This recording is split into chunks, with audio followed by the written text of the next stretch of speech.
코로나 때 되게 많이 어려웠어가지고 북한이 계속 전화가 온대요. 가족이 아니어도 내 친한 지인이 한국에 갔어 이러면 진짜 자꾸 좀 하고. 근데 그것도 한두 번이지. 안녕하세요 여러분, 2016년에 탈북을 해서 지금 대한민국에 살고 있는 서영영입니다. 제가 최근에 다른 탈북민 분들이랑 교류가 조금 잦아지면서 그분들의 얘기도 막 듣고 막 이랬었는데 제가 살던 얘기랑 너무 다른 거예요. 제가 너무 어렸어서 그런가 지역이 다른 것도 한몫하는 것 같아요. 너무 다르게 살아서 아직까지 그냥 깜짝깜짝 놀라요. 아니 이렇게도 살았었다고? 아니, 진짜 어떻게 산 거야? 막 걱정되는 부분도 있고, SNS도 없지, 인터넷도 없지, 막 유튜브 당연히 안 되지, 이런 소식을 접할 매체가 하나도 없는 거예요. 그냥 북한에서 김정은이 이것만 보도해 라고 하는 것 외에는 다른 지역 사람들끼리 교류도 못 하는 거예요. 그래서 저희가 인터뷰한 분들의 영상을 보여드리려고 해요. 코로나 때 되게 많이 어려웠어가지고 북한이 계속 전화가 온대요. 돈 좀 보내달라고. 그러면 또 돈 보내주고, 아무래도 돈이 날 때가 거기밖에 없으니까. 근데 뭐 그 돈 보내는 방법도 있더라고요. 이젠 다 지능화가 되어서 계좌이체로 뭐 이렇게 다 되더라고요. 저는 잘 와, 모르겠지만 계좌이체라. 있는 사람 보내주면 브로커가 가운데서 다 해가지고 돈을 이제 수수료 떼고 이렇게 보내주는 방식으로. 근데 정말 자주 연락이 오더라고요. 아이고. 가족한테 연락이 오면은 너 한국에 와라, 여기 좋다, 뭐 이런 식으로 처음엔 이제 얘기를 하는데, 참 보면은 되게 각양각색인 게 갈 것처럼 하면서 계속 돈만 받는 사람들도 있고 계속 돈만 보내달라고 하는 사람들인 경우에는 한국에 있는 가족이 좀 많이 힘들어. 진짜 힘들죠. 이게 한 번에 수수료를 보통 40에서 50 정도 떼거든요. 그러면 100만 원을 여기서 보내면은 거의 뭐 50만 원도 뭐 도착할까 말까예요. 이게 뭐 100% 도착한다는 보장도 없고, 그 100만 원 정도면은 이제 50만 원 정도면은 이제 뭐 한 4인 가족 기준 3달 먹고 살 수 있거든요. 충분하게. 그러면은 또 떨어지면은 3달 뒤에 또 보내야 돼요. 100만, 200만 원. 이게 쉬운 게 아니잖아요, 보통. 일을 한다고 하면은 탈북민 분들은 여기서 막 정규직 갖기도 어렵고, 그러면 아르바이트를 해서 보내시는 건데, 아르바이트를 아무리 2탕, 3탕 뛴다고 해도 이제 뭐 생활비를 나가야지, 내 생계비를 제하고 나면은 뭐 100만 원 진짜 힘든 거죠. 서로 힘들어요, 이러면은. 너무. 수수료가 거의 코로나가 되고 나서는 돈 보내기가 더 어려워지다 보니까 수수료를 반 정도 떼거든요. 그러니까 돈 벌기가 힘든데, 근데 막 또 북한 쪽에서는 한국에 가면은 돈을 쉽게 버는 걸로 생각을 해요. 저도 진짜 한국에만 오면은 진짜 돈 엄청 쉽게 벌 줄 알았어요, 진짜로. 제가 근데 일해보니까 그게 아니라는 걸 지금은 아는데, 전 진짜 북한에 있을 때만 해도 한국에 가면 대충 손만 휙휙 해도 뭐 한 달에 한 진짜 엄청 많이 벌 수 있는 거 아니야? 그냥 부자 될 수 있는 거 아니야? 뭐 이렇게 생각을 했었거든요. 그래서 한국에 가 있는데 막 돈을 안 보내주는 사람들이 있다 이러면 좀만 하면 돈 많이 벌 거면서 왜 이렇게 돈을 안 보내주냐 막 이런 생각을 하던 때가 있었어요. 근데 아니거든요. 여기서도 진짜 치열해요. 그럼 북한에서의 100만 원은 얼마나 큰 돈? 한국 돈 100만 원으로 북한에서는 약간 아예 번듯한 집 정도는 안 되겠네요. 그래도 어느 정도 집은 살 수 있어요. 100만 원으로요? 한국 돈 100만 원. 근데 집이 좀 그닥 비싸지 않은 것도 있어요. 그 한국에 막 서울 가면은 막 20억은 훌쩍 넘고 막 그러잖아요. 근데 그런 느낌은 아니고요. 한 뭐 1억짜리 집 정도다 생각을 하시면 될 것 같아요. 아니 뭐 1억 좀 안 되는 집? 약간 이런 느낌. 그러면 월 100만 원씩 보낸다 치면은 엄청 상류층 되겠네요. 어우, 그럼요. 월 100만 원? 그 뭐 굶어 죽을 걱정은 당연히 없고요. 뭐 떵떵거리면서 막 핸드폰도 사고 막 사치품도 살 수 있고요. 월에 여기서 100만 원마다 매달 보낸다 이러면은 한 50만 원이 도착을 했다 이러면은 매달 생계비가 그럼 4인 가족 기준 50만 원인 거잖아요. 이건 진짜 잘 먹고 잘 살 수 있는 금액이에요, 진짜로. 전화로 어떨 때는 너무 한 거 아니냐고. 여기는 뭐 돈이 주렁주렁 매달려 있는 것도 아니고 내가 여기서 이 돈을 벌기 위해서 얼마나 열심히 일을 하는데, 근데 또 북한에서는 돈 날 때가 거기밖에 없으니까 또 계속 연락하고 막. 그러니까 북한 기준으로는 되게 많은 돈을 보내다 보니까 한국 가면은 되게 돈을 잘 버는구나. 그 보낸 돈으로 집을 사는 사람도 있고 집 막 인테리어 싹 뜯어고치는 사람도 있고 다 잘 사시더라고요, 되게 부자처럼. 그게 처음에는 단속하는 사람들도 와서 단속하고 그랬었는데, 그리고 북한 자체 분위기도 뭔가 한국 돈 받았대 막 이런 식으로 안 좋은 분위기였는데, 아주 옛날엔 그랬는데 이제는 북한도 사람들의 인식이 많이 바뀌어서 다 필요 없다, 사상이고 뭐고 돈만 있으면 된다 이런 식으로 많이 바뀌어서 그 단속하는 사람도 와가지고 돈을 뜯어가는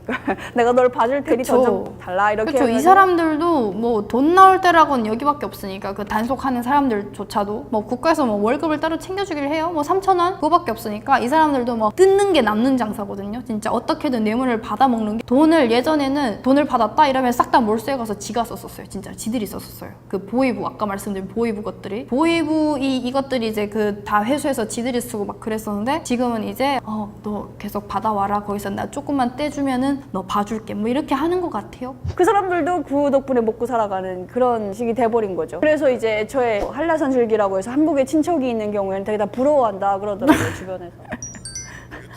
한라산 줄기요? 네, 제가 살던 지역은 중국 장백이랑 맞닿아 있고 이제 압록강을 사이에 끼고 있는 그 양강도 해산시라는 곳이었는데 주된 생계수단이 그 중국과의 밀수였어요. 그래서 그나마 좀 괜찮게 사는 동네였어요, 여기가. 그랬는데 김정은이 집권하면서 경계를 따라서 철조망이 쫙 올라갔거든요. 그래서 예전엔 그 경비대랑 조금 협업을 해서 내가 너 좀 얼마 좀 줄 테니까 나 저 밀수하는 거 그냥 눈 감아줘. 그냥 너 시간만 되면 너 그냥 자는 척 하면 돼. 그냥 내가 알아서 다 할게. 막 이렇게 해서 했었는데 지금은 그게 아예 안 되거든요. 철조망 때문도 있고 집중 교육이 엄청 있었어요. 북한 주민들이랑 지금 협업해서 뭐 뒷돈 받아먹고 밀수 다 봐주는 거 내가 다 알고 있다. 제대로 해. 잘해. 아니면 죽어. 그냥 약간 이렇게 하니까 경비대들이 이제 안 봐줘요. 그러다 보니까 밀수가 다 막혔어요, 지금. 그러면은 주로 이걸로 이제 먹고 살던 사람들이 생계수단을 잃었어. 내가 할 줄 아는 거랑은 이 밀수밖에 없었는데 이게 막히니까 사람들이 이제 큰일 난 거죠. 그래서 이제 계속 손 뻗을 때라고는 그러면 지금 한국에 있는 이 가족밖에 없는 거잖아요. 이 아는 사람한테. 가족이 아니어도 내 친한 지인이 한국에 갔어 이러면 진짜 생명줄 잡는 느낌으로다가 진짜 한 번만 좀 도와줘라 이러고 자꾸 돈 보내달라고 좀 하고. 저희 아빠 같은 경우도 이제 또 마음이 약하니까 좀 자꾸 보내주세요. 근데 그것도 한두 번이지 그 한 번 주면은 다음에 다 쓰면 또 달라고 또 하거든요. 또 손을 내밀어요. 그러면 한국에 있는 사람들도 솔직히 이게 돈이 어디 하늘에서 뚝뚝 떨어져서 거기서 이렇게 보내주는 게 아니잖아요. 다 내 뼈를 깎아서 일을 열심히 해서 그 중에 이렇게 주는 건데 매번 달라고 손 내밀면 서로 힘들죠, 진짜. 장마당은 자본주의와 같다는 말이 있던데 원래 장마당이 없었어요. 그래서 제 나이 또래를 보고 이제 장마당 세대라고 하시더라고요. 근데 이게 어찌 보면 자본주의 같은 거죠. 그 공산주의 국가에서 뭐 돈을 주고 뭐를 이렇게 사고 팔고 막 이런 거가 애초에 약간 좀 자본주의에서 볼 수 있는 거잖아요. 그래서 장마당 세대들이 더 약간 좀 더 깨어 있는 것 같아요. 기존 세대들보다 좀 더 자유롭고 그리고 먹고 살기 점점 힘들다 보니까 생긴 게 장마당이라서 대부분의 북한 사람들이 뭐 오늘 벌어서 오늘 사는 그런 느낌이긴 한데 좀 더 지금 세대는 뭐 내가 하고 싶으면 하고 안 하고 싶으면 안 하고 약간 기존 세대랑 뭔가 좀 달라요. 말로 표현할 수는 없는데 뭔가 좀 다른 느낌이에요. 충성심이 낮은 것도 그 같은 맥락인 것 같고 당이 우리한테 해준 게 뭐가 있는데 자꾸 이래라 저래라 야 상관하지 마 약간 이런 느낌이고요. 지금 세대들이 어찌 보면 MZ랑 비슷한 거죠. 띠꺼꺼 안 들리는데요. 약간 비슷한 거죠. 죄송합니다. 컷해주세요. 교복 입고 이렇게 뭐 초상화 배지도 무조건 해야 되고 넥타이도 무조건 하잖아요. 오후 시간에는 무조건 일하러 나가요. 뭐 잔디를 뜯는다거나 아니면 농장 가서 농작물 이제 거둔다거나 이건 무조건 필수거든요. 그러면은 그때 입는 게 내가 입고 싶은 옷. 왜냐면 작업복으로는 누가 이제 말리는 사람은 없어요. 대신에 질타는 받아요. 쟤는 자본주의 날라리 막 그러던가 말던가 밭을 갈고 김 매거나 막 풀 뜯으러 가는데 이제 그런 옷을 입고서 이렇게 다녀요. 그러다가 시범기에 딱 걸리잖아요. 그러면은 강제로 끌고 가고요. 앞뒤로 딱 서요. 도망 못 치게. 그리고 저희는 일단 죄인이잖아요. 그러면 고개 푹 숙이고 머리도 못 들고 그냥 가는 거예요. 끌고 가는데 북한은 차가 없잖아요. 도로를 이렇게 행진해서 가야 되는데 행진해서 가는 그 자체가 그냥 죄인들인 거예요. 그 해산시의 청년동맹까지 끌려가려면은 1시간 한 10분 정도 걸어가야 되고. 아 이분 해산시에 사셨구나. 대부분 해산시에 살았던 분들은 아빠한테 물어보면 대부분 아시거든요. 아빠가 워낙에 거기서 조금 마당발이셨어요. 이 사람 저 사람 많이 만나시고 낯이 익은 것 같기도 하고. 그 비판무대에 올라가서 가위를 가지고 가위에 바지가 다 찢기고 착착착 찢어서 이렇게 하면서 거의 맞아. 이제 찢어버리고 다시는 못 입게. 이 복장이 뭐가 문제가 되잖아요. 너 입지 말라는 걸 입었어. 이러면은 그냥 그 공개 그런 단상에 올려 세운 다음에 그냥 가위로 다 찢어버려요. 진짜로. 그때 악몽이 다시 어떡해. 정말 어렵게 공수해온 바지인데 그러면은 저는 그 찢기면서 죄송합니다 잘못했습니다의 어떤 그런 마음보다는 아 진짜 비싸게 어렵게 주고 산 바지인데 아 이 바지 어떻게 또 구매를 하지라는 생각을 하면서 눈물 뚝뚝 떨구면서 그리고 제일 제가 옷을 입고 제일 힘들었던 그 상황이 있었는데 그때는 학교에서 청년동맹회에서 끝이 나는 게 아니라 비사회주의 문화를 더럽혔다는 모임이 있어요. 그런데 가면은 학생들이 진짜 한 몇백 명 이렇게 모여 앉아 있거든요. 그러면 거기에서 이제 간부들이 앞에 쫘라락 앉고 잘못한 친구들이 쫘라락 앞에 서가지고 비판을 받는데 하루 종일 비판을 받거든요. 그럼 저희는 고개 숙이고 진짜 허리 아프고 목이 아프고 앞에서 정해져 있어요. 누구는 이걸 비판하고 누구는 이걸 비판해라. 그러면 거의 뭐 오늘은 30명이 얘네를 비판해야 돼. 그럼 그 30명의 비판을 다 들어야 되는 거예요. 그 듣고 나면은 진짜 눈물 콧물 다 짜내고 목이 다 아프고 진짜 서서 다리가 아프고 하루 종일 그렇게 비판을 받은 적이 있어요. 네, 입고 싶은 옷을 입었다는 죄가 큽니다. 북한 기준 고등학교 2학년이 되면은 청년동맹에 가입을 할 수 있어요. 이게 청년동맹이 훨씬 빡세네요. 체벌. 일단은 먼저 비판을 해요. 안녕하십니까. 저는 어느 고등학교의 누구누구입니다. 그리고 말씀을 인용을 해야 돼요. 위대한 영도자 김정일 원수님께서는 다음과 같이 교시하셨습니다. 지금도 너무 생각나요. 하지 말라는 이 자본주의에 대한 이런 불건전한 사상을 받고 이제 사회주의 도덕에 어긋나는 그렇게 물을 흐렸다. 와, 내가 아무리 다니면 무슨 물을 흐리긴 얼마나 흐렸겠어요. 그러면서 이제 그 물 흐린 거에 대한 비판을 쫙 써내려가요. 그리고 마지막에 말씀으로 끝나요. 말씀은 토 하나라도 틀리면 안 돼요. 그게 토 틀리면은 동무는 어떻게 우리 장군님의 말씀을 그렇게 틀리면서 불건전한 사상을 가지고 있다도 이렇게 비판을 받는 거예요. 죄송합니다. 다시는 안 그러겠습니다. 그때 제가 15살이었어요. 소년단련대 돈이 좀 있으면 그 학생들을 이렇게 인수호라는 제일 높은 사람이거든요. 그 청년동맹 지도원이랑 좀 친했어요. 뭐 담배 한 보루 거기에다가 밀수로 들어오는 중국술 한 병 막 이렇게 주면은 풀려 나올 수 있어요. 맞아요. 이제 뇌물로 중국산 그 담배가 있어요. 황금 막대기. 그래서 이거를 제일 좋아했어요. 그 뇌물로 주는 것 중에. 그래서 저희 아빠도 애용했던 뇌물이 그 담배 막대기였고, 그리고 그 외에 이제 뭐 돈 이렇게 착착 해가지고 이렇게 쇼핑백에 담아서 이렇게 주는 거랑, 그리고 이제 술, 중국산 좀 고급 고량주 막 이런 걸로 뇌물 많이 줘요. 이제 담배, 술, 돈. 근데 돈을 제일 좋아하긴 하죠. 좀 엄청나게 잘못했으면 돈을 많이 쥐어줘야 되는데, 이제 담배 같은 경우는 이제 좀 잘 봐줘, 약간 이렇게 주는 뇌물. 이렇게 가위로 옷을 다 찢는다 했잖아요. 보셨어요? 본 적 있어요. 본 적 있어요. 교복 치마를 막 짧게 입었다? 줄여서 입은 거잖아요. 이게 원래 교복, 북한 교복 치마는 이제 그 무릎 아래까지 내려오거든요. 근데 무릎 위로 한 이만큼 올라갔다 이러면은 동무는 어떤 비디오를 봤길래, 어떠한 영상을 봤길래, 어떠한 매체물을 봤길래 이렇게 풍기문란한 옷차림을 하고 있습니까? 하면서 다 찢어버리고 막. 그리고 또 그 길 갈 때 몸에 딱 달라붙는 바지를 입으면 안 돼요. 슬랙스도 헐렁헐렁한 걸 입어야 되거든요. 근데 딱 달라붙는 걸 입었다 그럼 허벅지까지 쭉 찢으면서, 또 동무는 어떠한 영상을 봤길래 이렇게 몸에 다 드러내놓는 옷을 입고 다닙니까? 그리고 이제 그 청년동맹실로 끌려가서 이 비판 이런 걸 다 쓰고 또 공개적으로 망신 또 당하고 그런 거죠. 남학생들 같은 경우는 머리 스타일, 북한에 이렇게 좀 빡빡, 그 군대 머리처럼 이렇게 빡빡 미는 게 아니면 남자애들은 안 되거든요. 여기서처럼 머리카락 이렇게 길러서 막 눈을 다 가린다? 안 돼요. 무조건 눈 다 보여야 되고 이렇게 이마까지 이렇게 보여야 돼요. 그래서 그런 머리가 되면 또 싹둑 잘라버리면서 무슨 뭘 봤길래 또 이렇게 하고 다니냐. 근데 이제 조금 경하잖아요. 그러면은 한 30일 소년단련대 가가지고 계속 노동을 하는 거예요. 근데 대신에 거기 가서 먹고 자고 하는 게 아니라 그냥 출퇴근처럼 아파트를 짓잖아요. 그러면 거기 가서 벽돌 나르고 시멘트 계속 나르고 뭐 하는 거예요. 그래서 30일. 그리고 조금 더 심하다 하면은 3개월짜리 소년단련대가 있어요. 제 친구는 이제 3개월을 갔다 온 친구가 있어요. 가가지고 애들이 막 너무 비실비실 못 먹고 막 힘들어가지고 이렇게 다니는데, 애들이 한 14살, 15살, 16살밖에 안 된 애들을 그렇게 노동 현장에 이렇게 막 부리는 거예요. 근데 저는 보통 이런 걸 아예 다 잊고 살았었거든요. 북한에서 북한 학교 생활은 어땠어? 라고 할 때 딱 떠오르진 않았어요, 바로바로. 근데 이분이 이렇게 말씀하시니까 이제 새록새록 기억이 나면서 또 그때 느꼈던 감정들과 그 모멸감과 그 창피함 다 느껴지네요. 막 다 기억이 나네요, 막.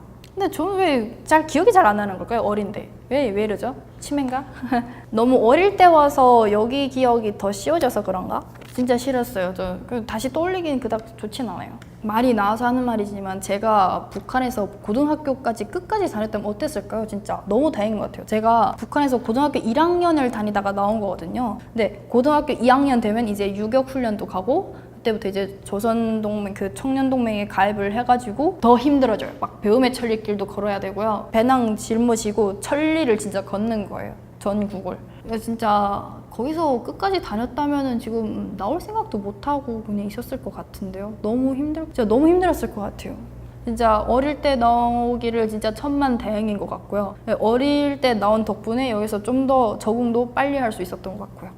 지역마다 이제 사람들의 삶도 너무 다르고요. 이제 또 출신 성분에 따라서 또 너무 달라요. 그 겪은 인생들이. 출신 성분 좋은 사람들은 뭐 고생을 아무래도 덜 했겠죠. 근데 반면에 안 좋은 사람들은 그냥 고생이랑 고생은 다 하면서 산 거예요. 이 사람들은. 그러니까 이게 너무 다르다 보니까 사람들이 우리 이제 그 탈북민 분들끼리도 이해를 잘 못해요. 내가 이렇게 살았어요. 야 거짓말하지만 뭐 북한이 뭐 그래 이러는데 진짜인 거예요. 이분은. 또 한국은 정보를 차단하지 않잖아요. 내가 할 수 있는 말은 언제든지 할 수 있어. 정보도 훨씬 쉽게 접할 수 있어서 뭐 이런 건 되게 좋은 것 같아요. 그래도 좀 사람이 아는 게 힘이라고 뭐라도 하나 알고 있는 게 진짜 중요한 것 같아요. 북한에서 아예 눈 가려지고 귀 막혀지고 막 이러면서 살았다 보니까 약간 정보의 중요성이란 걸 여기 와서 좀 깨닫게 된 것 같거든요.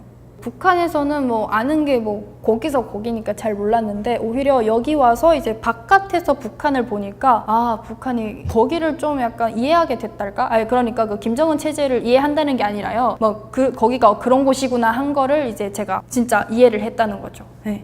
북한에 있을 때는 제가 뭐 그런 감옥에 살고 있는지도 몰랐어요. 여기 와서 보니까 감옥인 거죠, 거기가. 네, 사이다 시청자 여러분. 오늘은 제가 그동안 해왔던 그런 영상들이랑 다르게 좀 특별하게 이제 동양 분들의 얘기를 좀 들으면서 얘기를 하는 시간을 가졌는데요. 잊고 살았던, 잊으려고 했던 그런 기억들도 이제 떠오르면서 아, 그땐 그랬구나, 그땐 그랬지 라고 하면서 감사하는 시간이었던 것 같습니다. 솔직히 뭐 이런 옛날 얘기라 해봤자 뭐 좋은 기억이 있다고 계속 얘기하고 싶겠습니까? 근데 저같이 이렇게 경험을 해본 사람이 얘기를 하지 않으면은 다른 분들은 모르시는 거니까 그래서 북한의 실태를 좀 더 알리고 싶은 마음에 오늘 또 약간 얘기를 하게 되었네요. 감사합니다.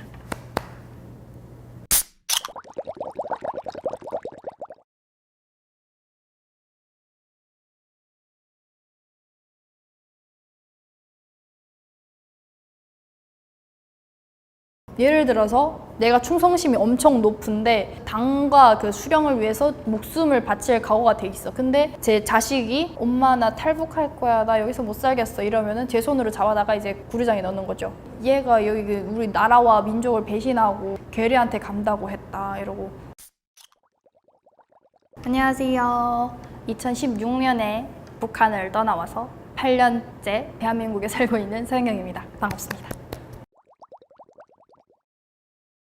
한국은 여기 한국 오니까 인터넷도 있고 유튜브라던가 그리고 뭐 인스타그램 막 예전엔 페이스북이었죠. 뭐 이런 SNS도 있고 채널이 200개가 넘잖아요. TV 채널. 저 그거 진짜 깜짝 놀랐어요. 딱 켰는데 막 999 눌러도 세 자리 숫자를 눌렀는데 나오는 거예요. 그래서 아니 채널이 이렇게 많다고? 내가 깜짝 놀랐어요. 그래서 막 300개가 넘는 TV 채널도 있고 SNS도 있고 이러니까 소식이 그냥 국내에서는 물론이고 세계 어느 나라든 이제 무슨 소식이든 다 접할 수가 있잖아요. 그래서 한국은 되게 이런 소식에 되게 빠삭하시고 쉽게 접할 수 있는 반면에 북한은 이제 오로지 입소문을 통해서만 입을 통해서만 소문이 와전돼요. 그 북한에는 이제 인터넷이 없고 국내망이 있긴 한데 그렇다고 해서 그 국내망으로 SNS를 할 수 있는 것도 아니고 그렇기 때문에 뭐 핸드폰은 있으나 마나고요. 뭐 인터넷이 없으니까.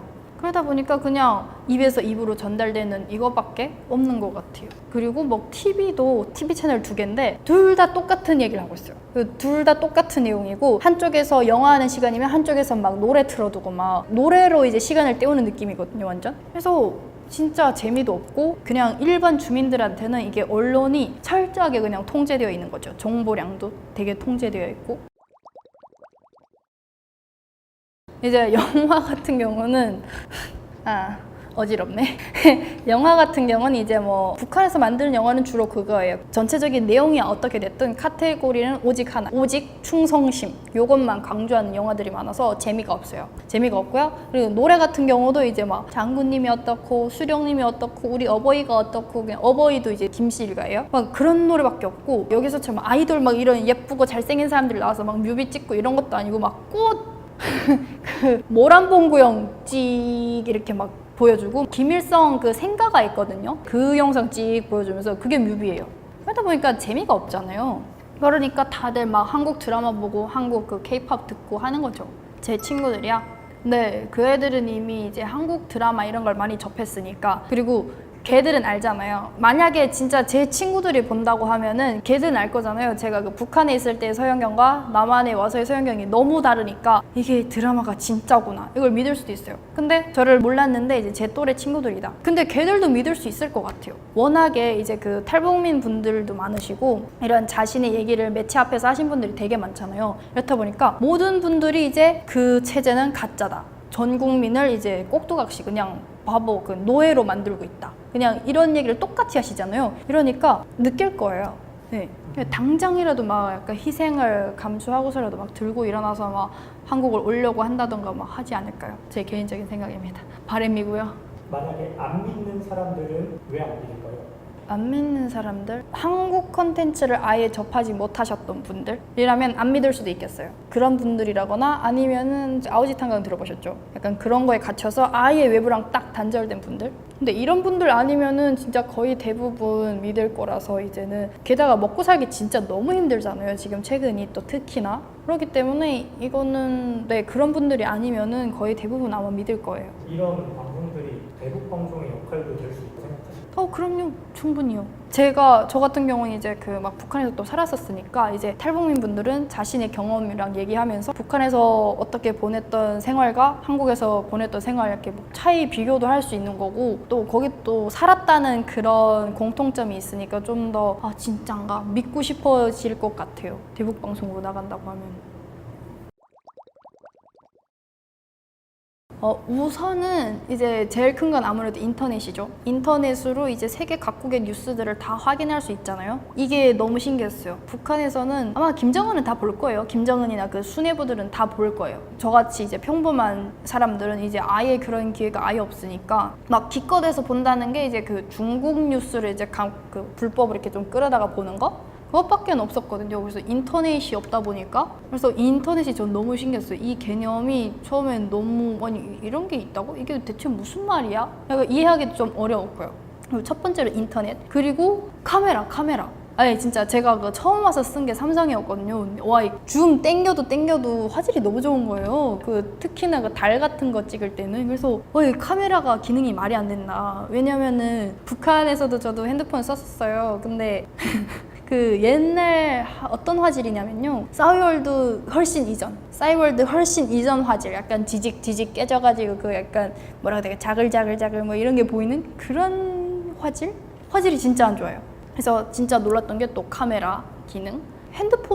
이건 핸드폰인데 약간 카메라도 너무 좋으니까, 카메라인가 핸드폰인가 약간 기능이 너무 좋으니까. 네, 근데 그만큼 또 가격도 좀 있다는 게 조금 그렇긴 하죠. 네. 가격값을 한다. 그리고 SNS. 저도 최근에 좀 인스타 열심히 하거든요. SNS를 하는데 이 SNS를 통해서 여기 사람들은 어떻게 사는구나. 얘는 또 이렇게 사네. 다른 사람들의 생활을 볼 수가 있잖아요. 이런 것도 너무 특이해요. 그 이제 뭐 북한은 지역 간 이동이 아예 약간 너무 어렵거든요. 이게 거의 뭐 비자 발급받듯이 너무 어려운데, 게다가 국내망을 통한 SNS 뭐 이런 것도 없다 보니까 그냥 사람들끼리 정보가 너무 없어요. 나랑 다른 지역에 살면은 거의 그냥 모른다고 보면 돼요. 나는 이렇게 살고 있는데 쟤는 어떻게 살고 있는지 아무것도 몰라요. 그러니까 제가 여기 와서도 느끼는 건데, 제가 살던 삶과 다른 지역에서 살던 분들의 삶이 너무 다른 거예요. 그래서 막 지금도 막 아니 그렇게 살았었다고요? 이렇게 놀라기도 하고 막 이런 게 좀 신기하다. 핸드폰으로 한국은 모든 걸 알 수 있잖아요. 또 뭐 먹고 싶다, 음식하기 귀찮아, 근데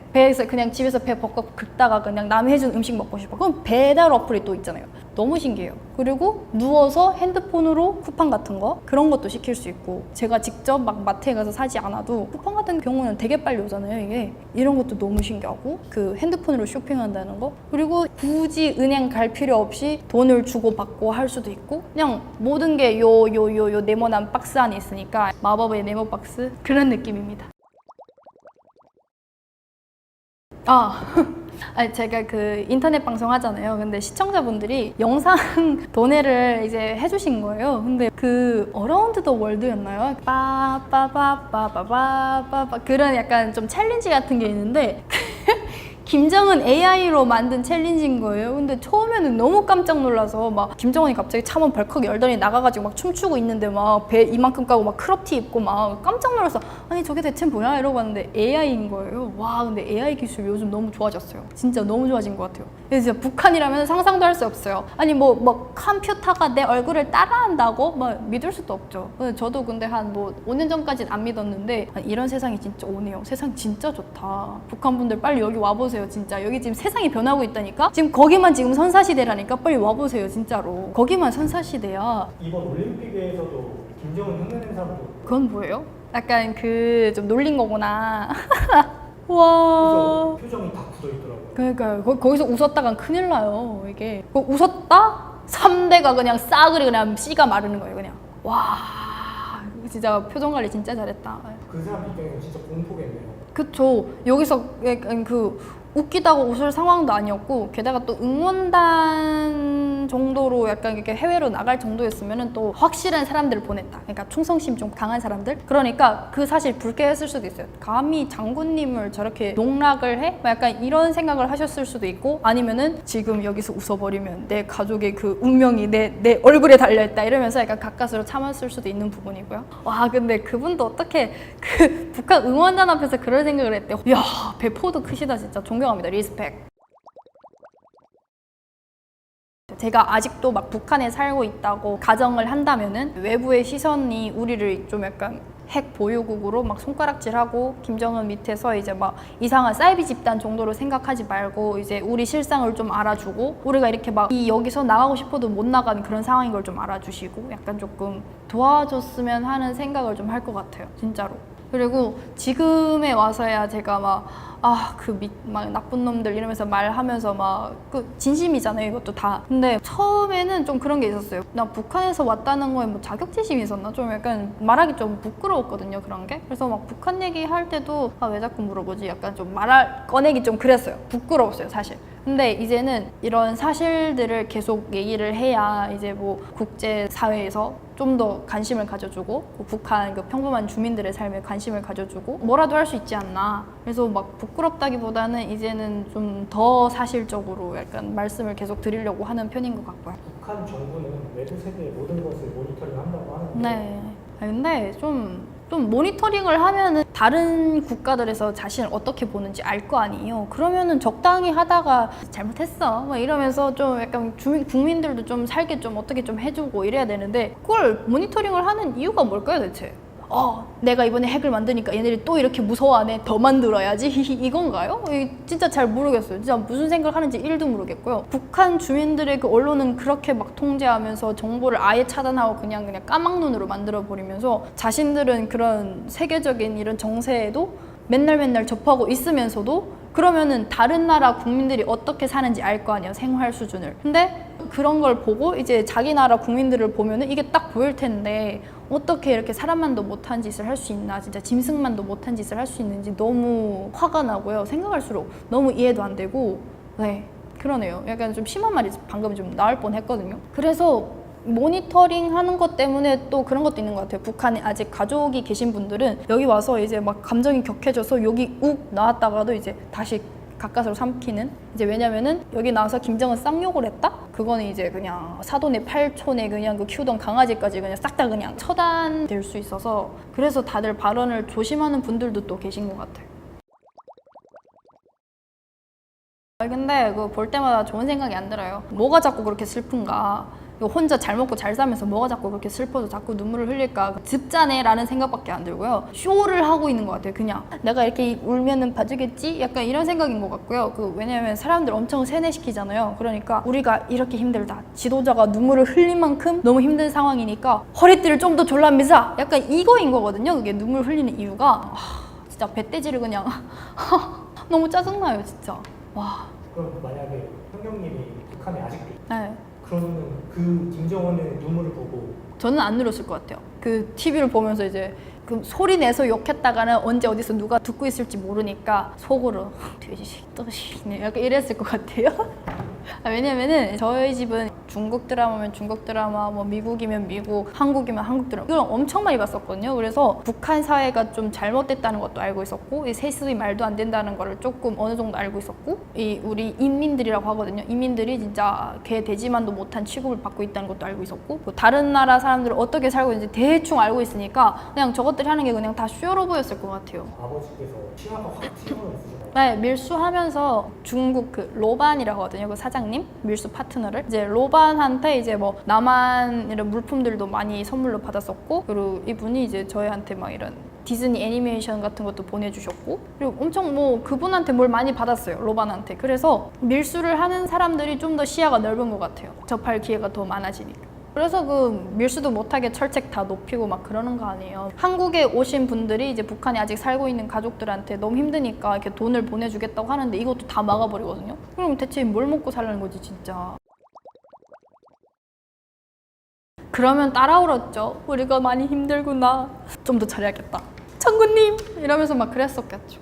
이 세뇌가 이렇게 무섭습니다. 세뇌해서 하는 말인데 그 어릴 때 이제 못 모를 때는 이제 그런 세뇌 교육 엄청 받잖아요. 그런 얘기가 있었어요. 집에 화재가 났는데 집이면 집마다 다 초상화가 있잖아요, 북한은. 근데 한 남학생이 이제 불 붙는 집에 뛰어들어서 이제 그 김씨일가 그 초상화를 구해서 이렇게 껴안은 채로 그렇게 숨이 졌다라고 하는 거예요. 그래서 이렇게 그렇게 충성심을 강조하면서 소년 영웅이 됐어요. 그 사람 결국 소년 영웅이에요. 북한에 가면 소년 영웅이 있어요. 그 불타는 집에서 장군님 초상화를 이제 지켜낸 소년 영웅. 그래서 이런 얘기도 들으면서 저렇게 해야 되는 거구나. 근데 나는 과연 저렇게 할 수 있을까? 막 이러면서 근데 나는 못할 것 같아. 뭐 이러면서 영웅은 진짜 영웅이다. 뭐 이렇게 좀 긍정적인 반응이었어요, 제가. 근데 지금 와서 생각해보면은 뭐? 그림 쪼가리 목숨을 걸어 미쳤어? 약간 이렇게 되는 거죠. 이 세뇌가 이렇게 무섭습니다, 진짜로. 외부의 그 의견? 그런 시선을 아예 차단시키고 그냥 요 한 가지 요것만 계속 주입하다 보니까 그게 세상인 줄 알았던 거죠. 진짜 우물안 개구리였던 거죠. 그 이제 그 조선노동당 있잖아요. 당에서 이제 이렇게 주입하는 사상과 다른 사상을 발언하는 사람들은 반동분자, 종파분자로 돼가지고 그 자리에서 그냥 척결이에요, 그냥. 그러다 보니까 다른 의견을 낼 수가 없어요. 그냥 딱 요 한 가지 요것만이 진리인 줄 알고 있었던 거죠. 세뇌가 완전 됐다는 가정하에요. 네, 의외로 고민 많이 하고 부모 자식 간이 아니면은 아마도 김정은을 선택하지 않을까 싶어요. 예를 들어서 내가 충성심이 엄청 높은데 진짜 완전 당과 그 수령을 위해서 목숨을 바칠 각오가 돼 있어. 근데 제 자식이 엄마 나 탈북할 거야, 나 여기서 못 살겠어 이러면은 제 손으로 잡아다가 이제 구류장에 넣는 거죠.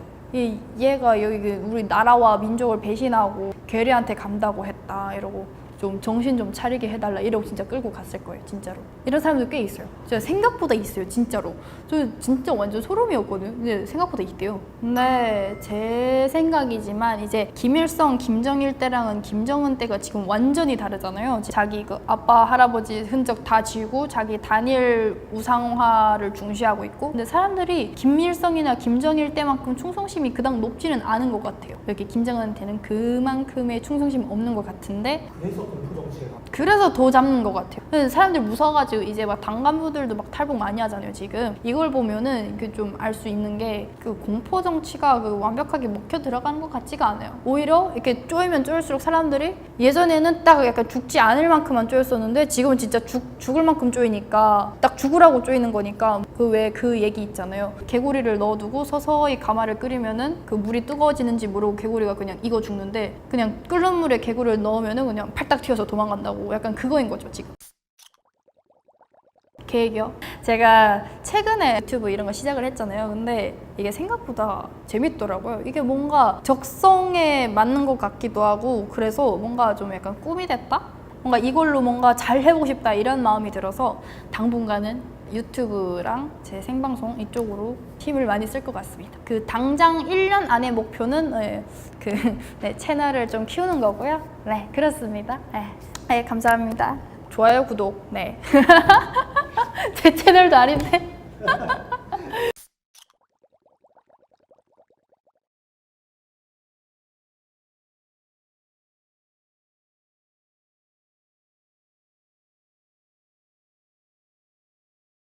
이게 근데 약간 좀 여러분들은 조금 보면서 뭐야? 웃기네. 좀 이러실 수도 있는데 그 북한에서는 이제 한국 돈 200만 원. 북한에서는 살 수 있는 정도의 액수예요. 이러니까 사람들이 다 뭐 이렇게 다 불법적인 일들을 하는 거거든요. 안녕하세요, 여러분. 서현경입니다. 네, 2016년에 탈북을 해서 지금은 8년 차 대한민국 경기도 어딘가에 살고 있습니다.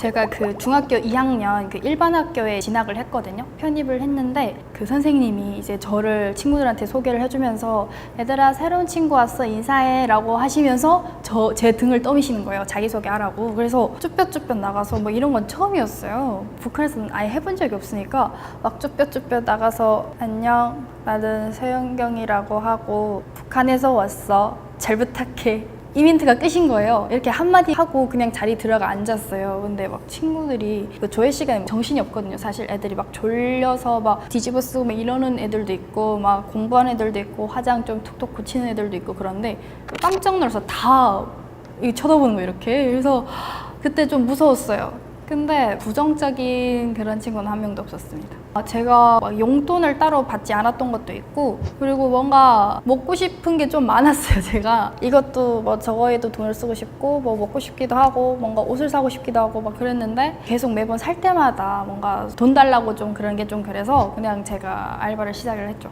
그럼 그때 당시 나이가 고3 때. 제가 근데 다른 친구들보다 제가 03년생이랑 같이 학교를 다녔거든요. 그래서 제가 고3 때 다른 친구들은 19살인데 저는 20살이었어요. 그럼 가장 먼저 한 게 어떤 일일까요? 아마 제일 처음으로 한 게 아마 PC방 알바일 거예요. PC방이랑 제가 그때 고깃집을 아마 동시에 했었나? 뭐 일주일 뭐 7일을 다 한 게 아니고 뭐 3일은 PC방 가서 하고 뭐 다음 3일은 고깃집 가서 하고 막 이런 식으로 아마 그렇게 했었을 거예요. 고깃집은 그 사장님들께서 내외가 하셨거든요. 근데 저를 되게 많이 챙겨주셨어요. 그 친구의 부모님들이셔서 더 그런 것도 있고 뭔가 아유 찌끄만 게 일도 잘하네 이러면서 막 먹을 것도 많이 주시고 네. 이제 학생 때니까 뭔가 이런 것도 저런 것도 다 필요하니까 이제 그래서 알바를 시작한 건데 뭔가 북한에는 이런 게 없잖아요. 그래서 저한테는 되게 그게 특별한 경험이었어요. 그리고 제 첫 경제 활동이기도 했고 북한에는 뭐 최저시급 뭐 이런 개념도 아예 없고요. 그리고 뭐 내가 일을 했을 때 와 거기에 꼭 돈을 주진 않아요. 그리고 게다가 어린애라고 하면은 그게 좀 더 심하고 그랬는데 여기서는 최저시급 계약서대로 딱딱 다 지급을 해주시고 그러시더라고요. 돈을 열심히 벌었던 이유가 맛있는 음식이 많아서 먹고 싶어요. 맞아요. 한국 진짜 오자마자 그 제일 처음 먹었던 게 막 치킨이랑 피자 뭐 이런 거였는데 그거 외에도 맛있는 게 너무 많은 거예요. 막 떡볶이며 막 스테이크, 그 햄버거, 막 파스타 진짜 너무 많은 거예요. 먹을 게. 북한에서는 뭐 그냥 있는 음식 그냥 밥에다가 뭐 물 말아가지고 뭐 생선에다가 뭐 이 정도로만 먹었었는데 여긴 하도 많으니까 뭔가 다 먹어보고 싶다 그런 게 있었던 거죠. 그래서 열심히 일을 해서 다 먹는 거였었습니다. 거의 첫 그거는 월급은. 이게 근데 약간 좀 여러분들은 조금 보면서 뭐야? 웃기네. 좀 이러실 수도 있는데 그 북한에서는 이제 한국 돈 200만 원. 북한에서는 집을 몇 채 살 수 있는 정도의 액수예요. 그러면은 그 월급은 보통 뭐 200에서 300 정도 받잖아요. 그러면은 집 한 채, 뭐 한 채는 거뜬하게 살 수 있는 돈이니까 굉장히 많은 돈이에요. 북한 그런 입장에서 보자면 북한에서는 일을 한다고 내 그 시간을 들인 만큼의 그 상응하는 돈을 주지 않아요. 오죽하면은 그 이제 그 시청 공무원 있잖아요. 북한 시청 공무원. 이제 국가에서 인정한 그 월급은 3,000원입니다. 북한 돈 단 3,000원. 이제 3,000원이면 뭘 할 수 있느냐? 소주 한 병을 살 수 있어요. 그 북한에서 또 자체적으로 그 가정집에서 만드는 소주가 있거든요. 그게 한 병이 3,000원이었어요. 이러니까 사람들이 다 뭐 장마당이면 장마당, 그리고 또 밀수면 밀수, 이렇게 다 불법적인 일들을 하는 거거든요. 그러니까 뭐 먹고 살 수단이 없으니까, 그래서 200만 원 정도면은 네, 완전 부자인 거죠. 그 외에 PC방에 보면은 이렇게 그 주문하기 란이 있잖아요. 거기에 이렇게 요청사항을 적을 수 있거든요. 근데 친구가 오늘 저 몰래 온 거예요. 그래서 와서 이제 뭔가 주문을 했어요. 음식 주문을 했는데 뭔가 계속 거기서 요청사항이 계속 들어오는 거예요. 그래서 뭐야? 하고 봤더니만 막 물티슈 갖다 주세요. 아니다, 휴지 갖다 주세요. 아니 나 젓가락 갖다 주세요. 막 자꾸 이러는 거예요. 막 단무지 갖다 주세요. 김치 갖다 주세요. 막 이러는 거예요. 그래서 김치 없습니다. 휴지는 셀프입니다. 이러고 물티슈도 셀프입니다. 막 이랬는데, 그래서 누군가 하고 그 음식을 다 가지고 이제 테이블 가봤는데 친구인 거예요. 그래서 저는 처음에 드디어 내 인생의 첫 그 진상을 만났구나. 가서 그 면상을 보고 내가 한마디 아주 시원하게 해주리라. 그냥 매운맛을 그냥 봐라. 라고 딱 갔는데 친구였어요. 그래서 어이가 없어가지고 그냥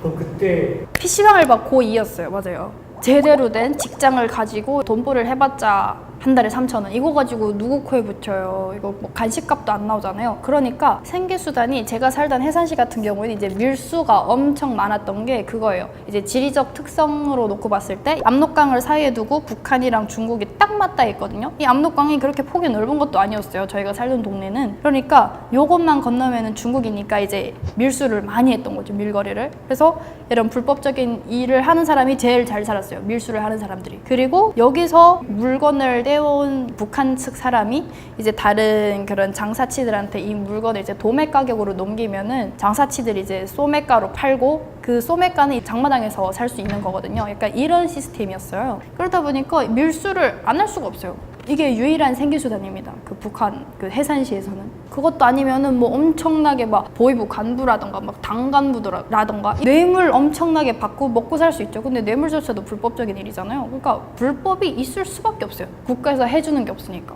보이부를 모르시는 분들도 계실 것 같아요. 보이부는 보위부는 경찰 같은 건데요. 경찰이랑 비슷한 건데 약간 하는 일은 경찰이랑 많이 다르다고 보시면 됩니다. 여기는 이제 막 경찰분들이 이제 뭐 치안부터 뭐 좀 여러 가지 일들을 많이 하시잖아요. 막 동네 주민들 도와주신다던가. 근데 보위부는 일체 그런 게 없고요. 이제 보위부가 하는 일은 한국 드라마나 한국 컨텐츠를 몰래 보는 사람들을 이제 철컹철컹 잡아가는 그런 나쁜 그런 일을 하는 사람들입니다. 불이 불식간에 이제 집을 쳐들어와가지고 가택 수사에 막 온몸 다 뒤지고 막 그래서 잡혀가잖아요. 그러면 부류장에서 엄청 맞아요. 그거 진짜로.